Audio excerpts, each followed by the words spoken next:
The challenge facing us is a number of things. First, we're in the developing world, one of the countries which has got high emissions, precisely because 99% of our electricity generated from coal-fired power station.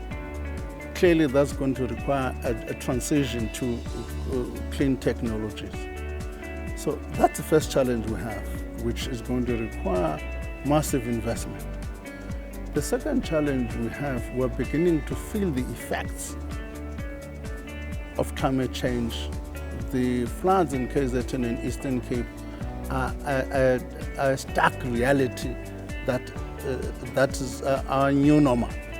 So in a sense, we need to be saying, how do we develop mitigation adaptation programs? And that's going to require resilient infrastructure. That's going to. On the infrastructure side, we've already created an environment by amending Regulation 28 for pension funds to invest in infrastructure. If you look at places like Canada, they're already spending about 7% of their portfolio in investing in infrastructure. There's no reason why in South Africa we cannot do so. Let me just say, there's a formulation which is called just transition. So which means that transition must be just. It must take into account the impact on the dislocation that may arise as a result of that transition. That's why I was saying, in the case, for instance, we're in our own situation where you have got about 13 power stations and 13 mines in one region, you've got to think about what is an alternative development model for Mpumalanga. And therefore, we need to put some resources in kind of researching that kind of a development model so that we can transition Mpumalanga into a different kind of a development model away from coal. That's going to require time, energy, and resources.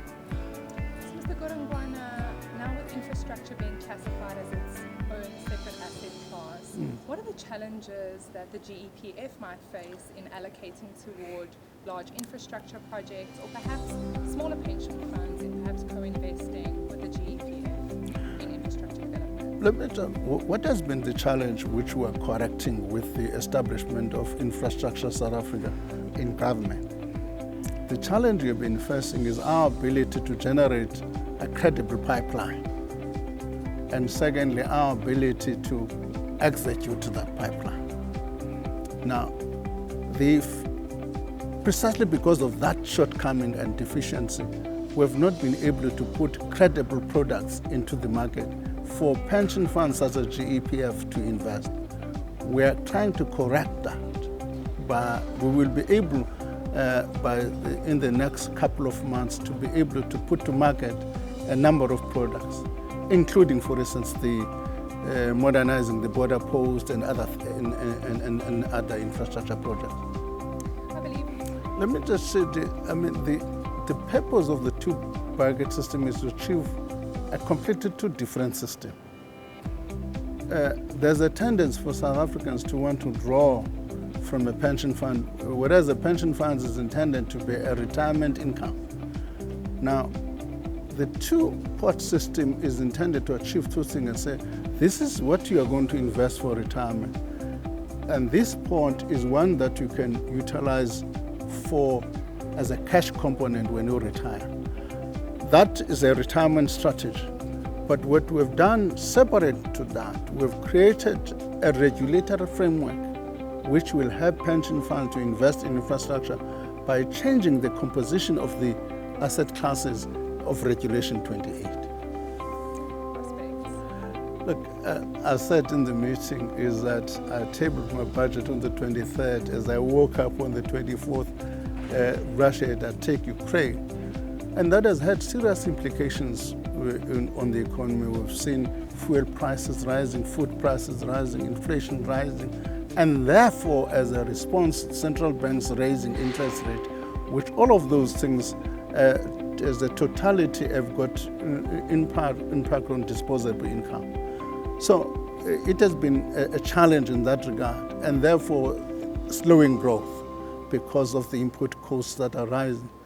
However, there's been a positive side to it, and that positive side has been the price of commodities, which in fact has been able to raise revenues for us as government.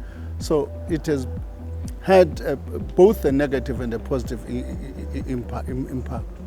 But the spillover effects over time, if it does not stop, the spillover effects are such that if you include the American and European sanctions, we're likely to see that having impact on